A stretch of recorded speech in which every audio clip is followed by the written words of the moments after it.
Good afternoon, everyone. Good afternoon.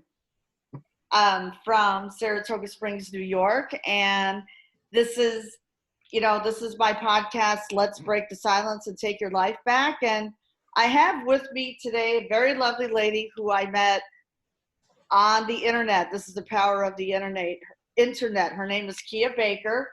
She is she's a creator and host at the Female Veterans Podcast, and she is also a co-host of Hot Topics Live and Hot Topics podcast. So, we're here today.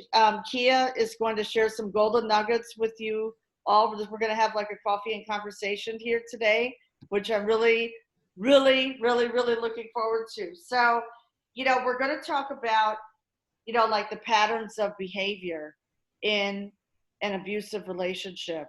We're also going to talk about, choosing yourself over someone who cannot control their anger. And Kia has had experience with this. She's experienced some of this in her past, and she is here to share her story and to share some insights that can help you, recognize those types of behaviors. And so Kia, without further ado, take it away. Hi, Angeline. Thank you so much for having me. I am so excited to be a part of your show. Oh, thank you. It's so great for you. It's so great that you're here with me today. Thank you. Thank you so much. I'm honored that you're on my show. Thank you so much. So I guess what I wanted to say to start off with is that I am not an expert. I don't have a degree in this. I have degrees, but not in this. But what I do have is life experience. And I've also been married twice and divorced twice and can recognize patterns of behavior that that are, detrimental to one's well-being. And I guess I have to say, I've also spent most of my life being that girl, that friend that sees the patterns in all my girlfriends' relationships and tries to help. So I'm going to tell you a story, if you don't mind. The first time I actually ever witnessed a domestic violence situation was in the 90s. I was about 23 years old. And I used to go to these underground dance parties, right? And I was in San Francisco and I met this girl. She was adorable. Her name was Casey. And she was so cute. And I was like, oh my gosh, you're so adorable. Come hang out with me. And she did. And we spent the whole night, 8 hours all night long, just hanging out and dancing together at this party. And so after that, we kept in touch. I went back to Chicago where I was stationed in the Navy, and we kept in touch. And one day she had moved away from her parents because she was younger than me. She moved away from her parents' house. I think she was about 20. And she got an apartment with her best friend and her new boyfriend. His name was Gary. And I can't remember what her best friend's name was. And I flew to San Francisco to visit her. And I also had a friend who lived just south of Los Angeles. And so we went to California to visit my friend. And when I got there, I immediately sensed something was weird. It was just really weird energy from her boyfriend because once I was with my first husband and I got married really young. And we got to her apartment and she was like, I need to go get groceries. So we went to get groceries, and when we got back, we'd only been gone for maybe 40 minutes. Her boyfriend was beside himself. He was just really tripping. That's the only way I could explain it, as to how long we had been gone, what had we been really doing. And it was just what is going on? Why is he so anxious about us going to the grocery store for 40 minutes? So then the next clue that something was wrong was when her best friend, who I knew had been her best friend for a lot of years, came in. And he came in and he made like a beeline for his room, went into his room, grabbed a couple of things, didn't speak to either of them, and left. And I was like, what's that about? And she was sort of like, oh no, it's all this drama with him and all of that, and he's changed and everything like that. So I'm like, that's so weird. Well, another day passed by, and we were supposed to rent a car and drive down to see my friend. And when we did that, he woke up in the morning and he was like, I want to go and see my grandma, and with the rental car. And she was like, well, we have these plans. And I was in the guest bathroom, which was right next to their bedroom. So I could hear everything that was going on. I was getting, out of the shower and getting ready. And he was like, no. He was like, I want to go and see my grandma. And he started to like work himself up into sort of like some sort of, I don't know, frenzy. And then the next thing I know, I hear like a ruckus.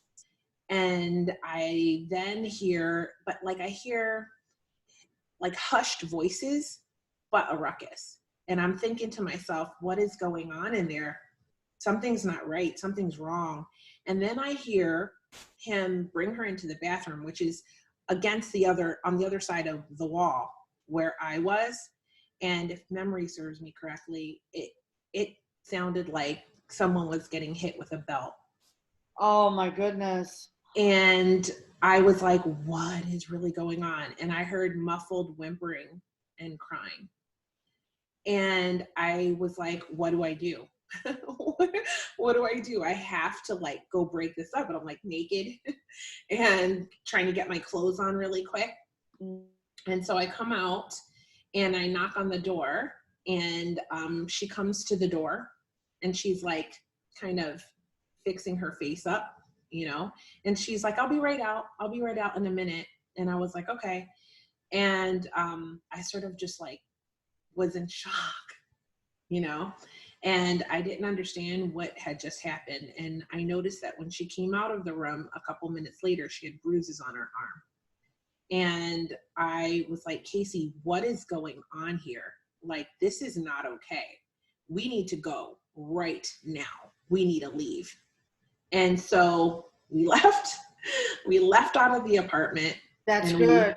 You escaped, so you managed to. Yeah. So my husband, my ex-husband, myself, and my friend Casey, we left out of the apartment.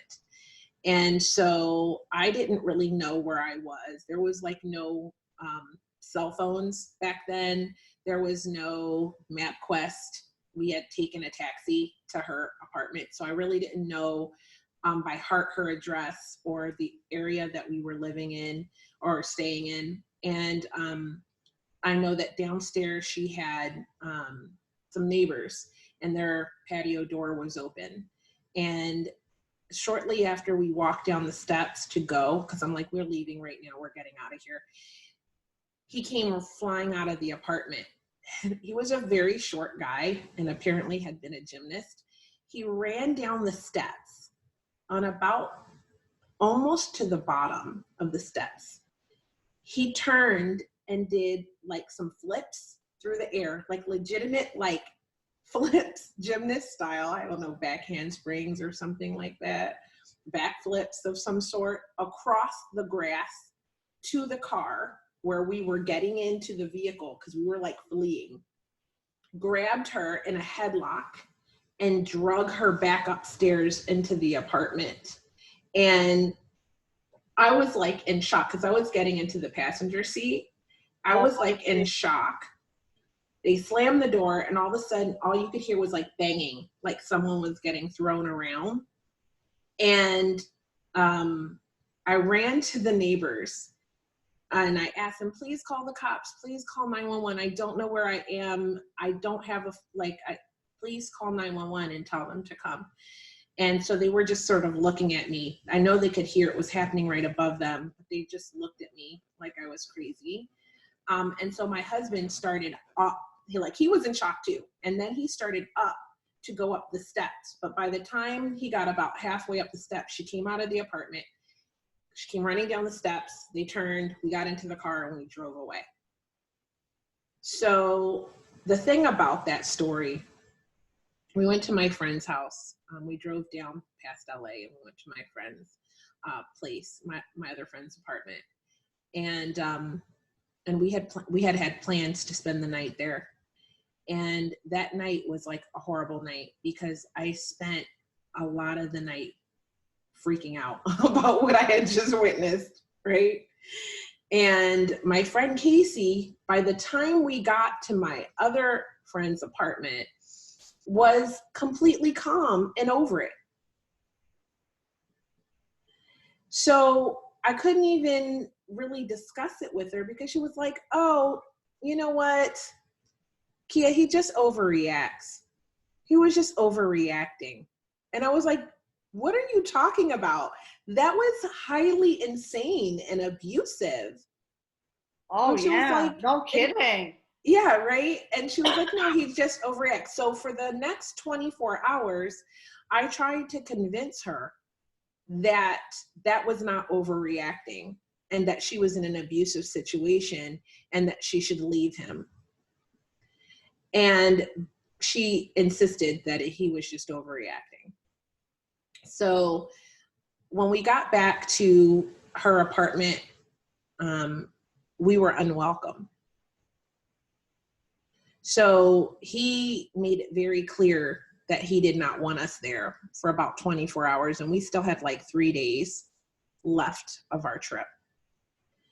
And the second day he came and he apologized. And he said, hey, I'm really sorry for the way I acted. I was overreacting. I'm really sorry, you know. And I said to him, you should not be treating her like that. She deserves better treatment than that. I don't know who you think you are. I'm like, but you should not be treating women like that. And he got really mad. Of course he did. Of course, because you called him out on it. Yeah.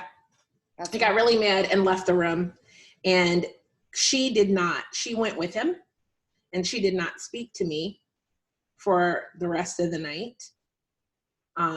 They went and they hung out together. Her guests, my husband and I, were completely left alone. So the next day we left. We made our arrangements to take the train back to my other friend's house for the rest of our trip to California. And we told them, you know, we're leaving. And he said then that night we stayed there, and in the morning he told her, I want them out of here. So we had to leave and, you know, find somewhere to be until she could take us to the train station because she had to work. And he was like, they can't be here. So she took us to the train station, and that was the last I saw of her. And I told her, listen, you don't deserve that kind of treatment. You know, you shouldn't be with him. And when I got back to Chicago, I called her up several times and she never answered another one of my calls. In fact, to this day, I don't know whatever happened to her. Oh, I was just going to ask you, did you ever hear from her? Nothing. Never again. But you know what? I'm okay with that because I did what I thought was right. And that's not unfortunately, that's the first situation I saw like that, but not the last. Okay. And you know what? I think she was afraid, probably, you know, mm-hmm. that fear that she had, but she just didn't want to admit it. Yeah. And she was entrenched in it. She wasn't at the point where she knew she needed help yet. Like she was accepting this. Something in her was broken to where she felt like she deserved it in some way, or she was willing to accept it, I believe. You know what it is, and you hit the nail on the head. And she didn't reach her breaking point. Mm-hmm. If she had reached her breaking point, things would have been a lot different. Yeah. I mean, the humiliation of that occurring in front of a friend that was visiting from out of state. We'd been friends for years before this happened too, for probably 3 years. Wow. Yeah. Wow. Oh my goodness. What an experience. Mm-hmm. Yeah, it was awful. And so, and in my own life, you know, with my first husband that was there with me at that time, he, I won't say that he was abusive, but there are different kinds of abuse, right? And I think that neglect is kind of a form of abuse as well. And so I think emotional neglect. So when you're in a relationship and your partner does not honor your emotions, does not honor your feelings, does not provide, you know, warmth and companionship to you when you're in the relationship, can feel kind of like an abuse, an emotional type of abuse. And then it's more mental because you can begin to doubt your own worth, and you begin to feel like something's wrong with you because this person's not giving you love or attention or the kind of companionship that you need in your life. So there's another kind of situation that can occur in a relationship, and you start to recognize the pattern of that when you start to push back against a way you're being treated that you don't want, and the person will correct the behavior temporarily and then it'll go back. And so after a few cycles of that, you begin to realize that it's never going to change, and you have to decide whether you want to continue in that life or if you want to try to find a relationship that is more fulfilling for you, or less detrimental to your own mental health.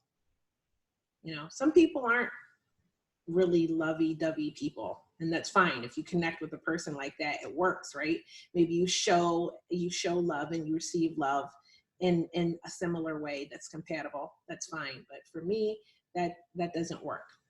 You know, for me, I felt like there were big issues in the relationship because of that. You know, And then what happened? So during your relationship, what happened then? well, I mean, it was just mostly a very significant feeling of being alone in the relationship and being lonely in the relationship. And when you're in a relationship, the last thing you should be is lonely, I think. You know, Oh, so what? And I agree with you. Why? You know, you're better off being single. yeah, If you're for going to real. be alone, like speaking for myself, you know, I've, you know, been free for 9.5 years from domestic violence, but I don't feel alone. Mm-hmm. I think Mm-hmm. that's huge. You know, like after That I is left, huge. huge. I didn't feel alone anymore. When I was in that toxic relationship, that toxic marriage, I felt alone. I Yeah. felt alone. Yeah. I got support. So, I was lucky because I had close friendships that, you know, but I never had a date to anything, you know, to any event. I was always alone. I was always alone. Even when he was present, I was alone. So there was no matter how much like that I tried to express to him that I was unhappy and feeling alone, there was nothing that he would do more than temporarily, because it wasn't who he was to be like a loving person and to be connected. He was kind of a loner. So even within our relationship, like not at first, because at first, you know, the guy is always putting his best foot forward, right? And then they kind of lure you in with that. And then you're in, and then it changes. that's true. You're You 100% know, right. that changes. And that's whether it's like an emotional type of abuse. To me, that felt like an emotional abuse when you constantly feel like you are doing everything to try to please a person to get their attention. and they won't give it to you. It's very psychologically and emotionally debilitating. And people might be like, well, you know, why are you trying to get his attention like that? But when you get into the relationship, you have it, and then suddenly it changes. Exactly. You know? And you start to internalize, and then you start to try to you know, course correct and do all these things. You know, it's kind of like it's bruises that you can't see. I think that mental and emotional abuse are bruises that you can't see. So where you have a battered spouse, she, you know, she has a spouse who's angry and who lays hands on her, which is absolutely horrible, and there's no excuse for that ever. But then she begins to try to overcompensate, right? And she just made him so mad, or he was overreacting, right? And so then she tries to do everything so that he doesn't get to that point, because she starts to feel like it's her. Well, let me not make him that mad. Let me not, you know, provoke him. And it's not every woman, obviously, every situation's unique, but it can happen like this, and I've seen it happen like this. And then you try to, you know, do everything possible to make sure that the guy is happy so that he doesn't lose his temper. And you're like on eggshells. It can be very similar in emotional and mental abuse type of situations, where you're trying to do everything possible to please him, but there's just absolutely nothing that's going to please him, right? And so you continue to get that sort of treatment. You know, a dear friend of mine, someone I care about very deeply, is going through this process right now. And the man doesn't lay hands on her. In fact, they are divorcing, but he's still finding ways to abuse her, whether it's financial, emotional. You know, I mean, sometimes it's what you say, it's abusive words. Sometimes it's abusive actions. There's so many different types of abuse that you can inflict or can be inflicted on you. And at the heart of it is a person who is damaged and broken themselves. You know? Exactly. You hit the nail right on the head with that. Mm-hmm. Yeah, you hit the nail right on the head. So what led you, this is a question I have, what led you to create your own podcast, the Female Veterans Podcast?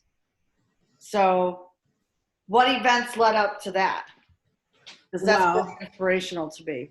You know? Well, thank you. It actually has to do with trauma, but just a different type of trauma. While I was serving, I hadn't found anyone really who had an experience that was completely good. So I met a lot of people who had at least witnessed, maybe not experienced, but I had at least witnessed some type of harassment, bullying, racism, you know, retaliation, or military sexual trauma. And in fact, I think the statistic now is 1 out of 3 women who serve are survivors of military sexual trauma. Wow. And that's of those who report, and I believe it's 1 out of 100 men. And that doesn't sound like a lot, but when you realize how many men are actually serving in the armed forces, you begin to realize that is actually a lot of people. And and men don't report as much as women do, and the women don't report as often as it occurs. I see. Okay. So for me, there were 2 reasons. Because I wanted to break the culture of silence surrounding women serving. I believe that all too often veterans are considered men just because of historically speaking, they predominantly were, but we're out here. We're veterans and we served and we have a unique experience by virtue of being a woman. And I wanted to share those stories, good or bad. Every story is important because somewhere there is a young lady who's graduating from high school and she's thinking about leaving her small town or escaping her horrible home life, and she's going to use the military to do it.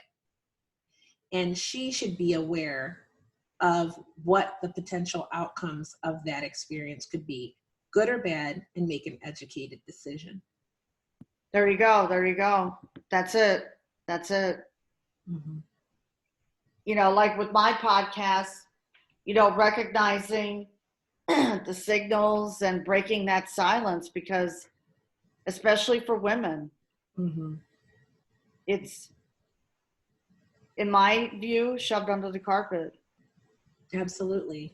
Absolutely. I mean, you're doing really important work here. For me, I hear a lot of stories of women, and some of those stories that I hear from female veterans include domestic violence of some sort, whether it's emotional abuse, physical abuse, or whether it is mental as well. And so that's why I feel like this is a great conversation for us to have, because I hear these stories. I hear them.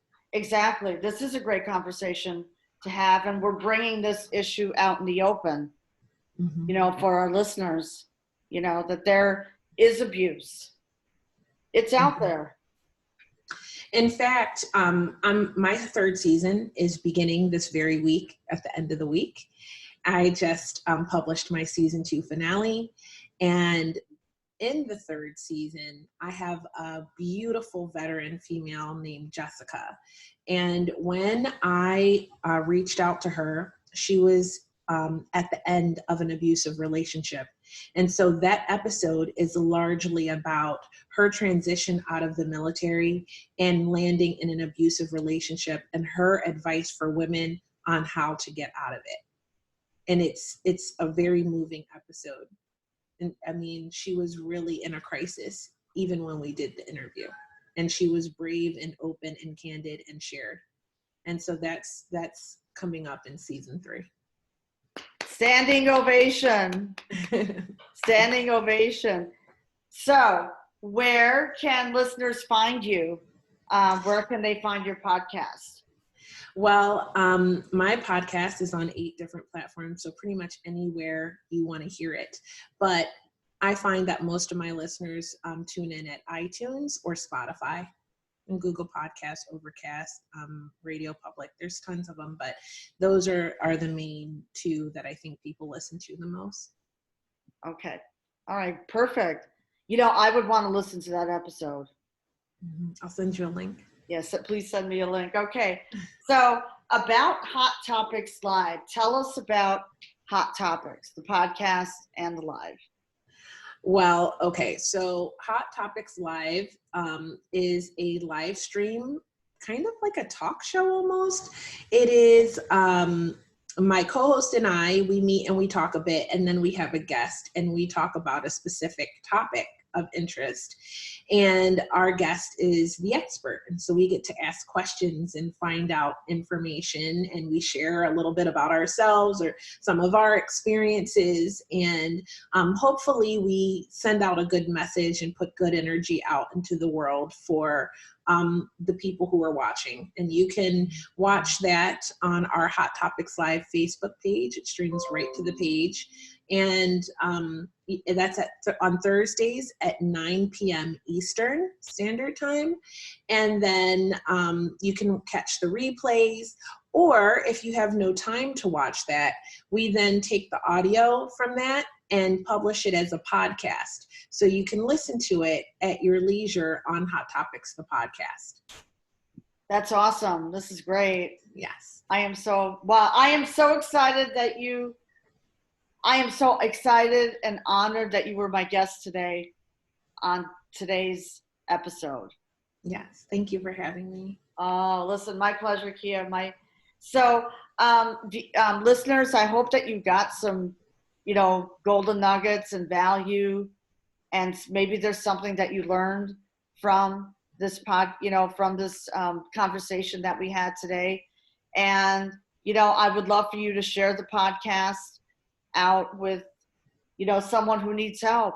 Someone needs to hear this message. I mean, the story that you shared, Kia, today, that was wow, about your friend. It shook me up. It gave me goosebumps. Yeah, dealing with anger and recognizing that it's not in your mind, recognizing that this person is not overreacting. They are actually having an anger issue, that this is irrational anger, and that once it happens and they lay hands on you that one time and then they beg for forgiveness and you forgive them, it is more likely that they are going to do it again. It perpetuates the cycle. So that is the point I wanted to make with that story, is to watch the patterns of behavior. It's hard to see them when you love someone, but once you see the pattern, believe me, you won't unsee it. And once you realize that you're in a relationship where the person is so angry, whether it's from alcohol or drugs or just whatever issues that they have within themselves, you have to choose yourself. You have to choose your own well-being over that person, because it's not going to stop unless you do.